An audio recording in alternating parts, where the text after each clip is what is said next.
coming out already sa media because this is one great product that I really want to release. It's been out for 2 years and finally... Konti lapit ng mic niya. Oo.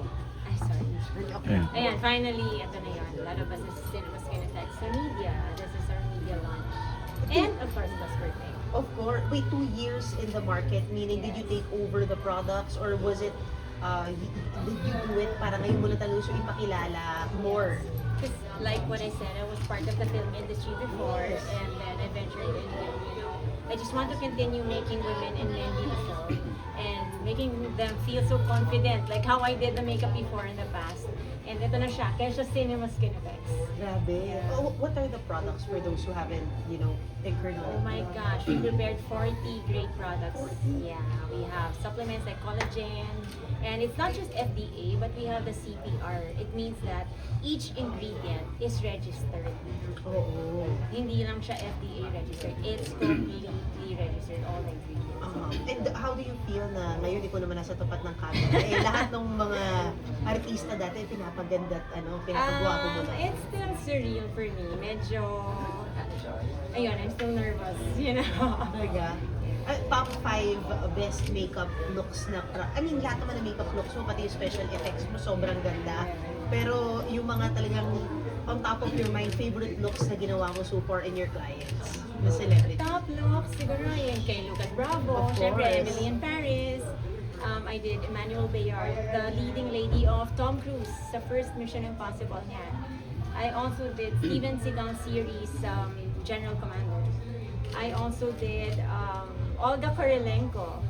Grabe. Yeah, so yung mga lineup na yun, medyo overwhelming yun as a makeup artist. Oo, and of course, how did you get exposed to the international talents as well? Oh, I think I was introduced and one thing led to another.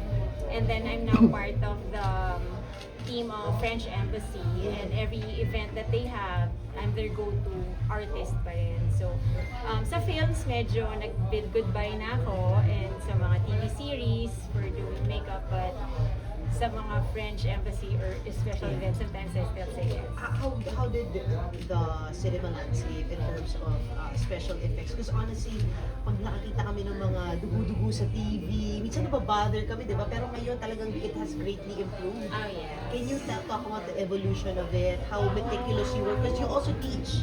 Yes, because I also teach. I used to teach sa cinema makeup school before in Tomas Marato. So, medyo tedious kasi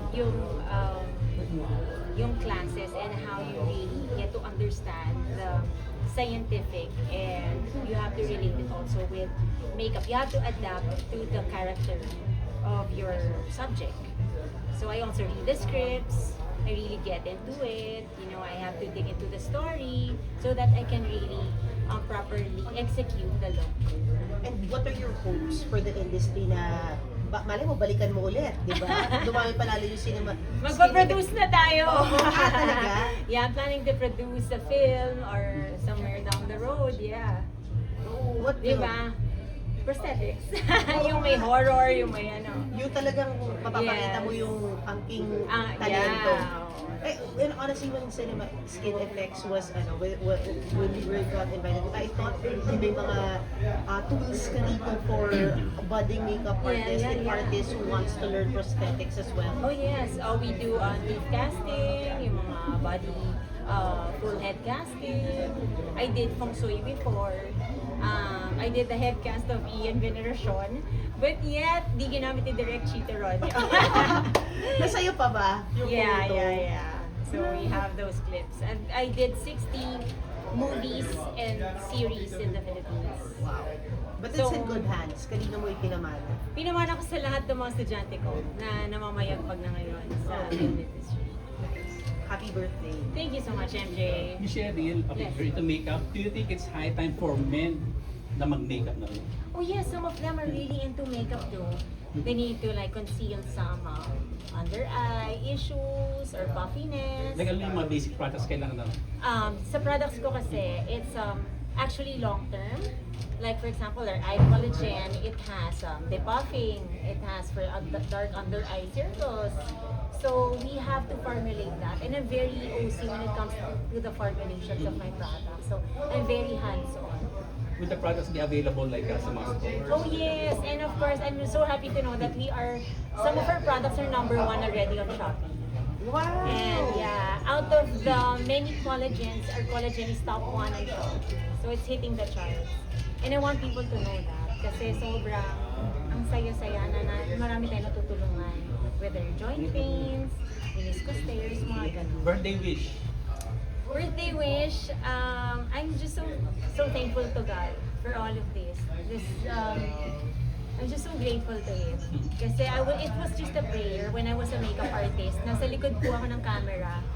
And I was just praying that one day, God will still give me the strength and continue to beautify men and women nang hindi na ako nasa set. You know, and this is a gift from God. Cheryl, can you tell me about the growth of the company? Ano yung challenges mo before compared sa challenges mo ngayon na established na to? My challenges before was, it was really so difficult to cover acne. To be honest, mahirap magtakip ng melasma and acne and issues, di ba? Kasi you're a makeup artist, so it's your job to really steal it, conceal it, and all that. So I decided to come up with a product na hindi na ako mahirapan takpan. So the acnes are at bay. I formulated something that would treat PCOS, acne, severe acne issues na sensitive yung skin at nahirapan maghanap ng perfect match. So thank God that God led me to to the best senior chemists that I met. And I had to source it out in Morocco, Korea, and Japan. So yung makakonsider mong mentors ongoing industry? Sa industry sa makeup, Yeah, makeup, siguro back in the days, I would really look up to sila Juan Sarte, of course. Mga kasabay ko before was sila Barbie Chan, Chechel Hoson. They were like back in the days, may yes, the diba? 24, yeah. Thanks to Nueta. So there. Do you have any celebrities na memorable to you na maganda makeupan? Parang, Oh my gosh, Camille memorable. yun, ganyan. Pwede ba yung lagi kong kasama sa TikTok dyan? Sige. Memorable. Sama mo na. Oo nga eh. Sama ka na. Dahil Tanawin eh. Tara na. Nasa showal. TikTok lang ako. Very Wait, so nag-live sell pa? Basta nag-live sell din Oo. siya. Diba? Happy birthday. Na-realize mo ba na anong product ginagamit Bahala mo? na po. Ay, collagen yan. Collagen. Yes. Saka naman siya magpakapal ng buhok. I am a caretaker. Ay, That talaga really ba Oh, yan.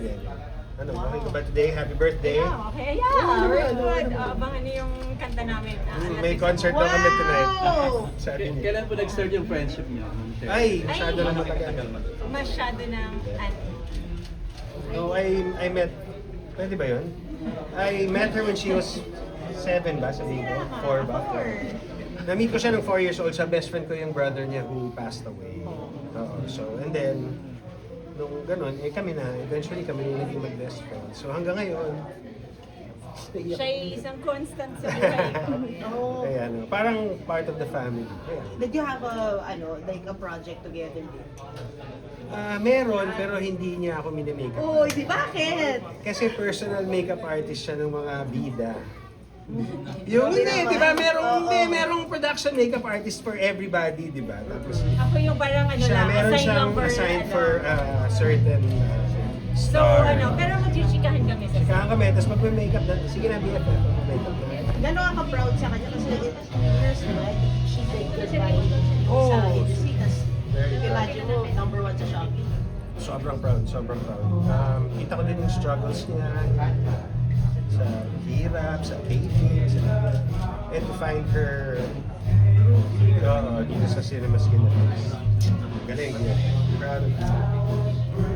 Congrats. Ayun. Ma'am Cheryl, paano nag-start yung itong skincare sa Cinema Skin? It started 2 years ago. This is actually my anniversary now, August. Eksakto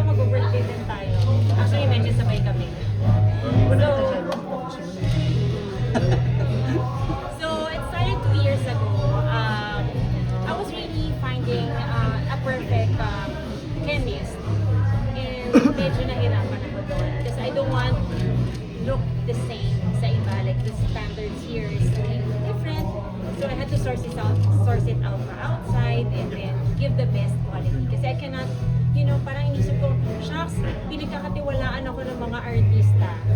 They call me to do their makeup and then gagawa ako ng eto lang, baka masira yung expectation nila. So I was really doing it for like, in the past 5 years ko binuot. Cheryl, do makeup, makeup mo sa mga artista? Iba din siya, ibang approach ba siya sa regular life? Or, Yes. Yeah, but they see kasi na they know I'm OC, I'm maarte sa brushes, kaya I call my consumers ka-arte. Kaya yun ang hi ka-arte, kasi na maarte talaga ako. I'm very OC when it comes to lahat ng mga bagay, makeup, sinisprayan ko yung powder, kahit nadikitan ng brush na sanitize, very OC. So, dito din, dinagay ko rin yung kaartehan ko dito sa product. Dapat perfect, dapat maayos yung doses, kasi alam natin na hindi naman lahat pantay-pantay ang doses. They're not equally made. But I have to make sure that everything's properly made. Thank you! Congrats! Happy birthday!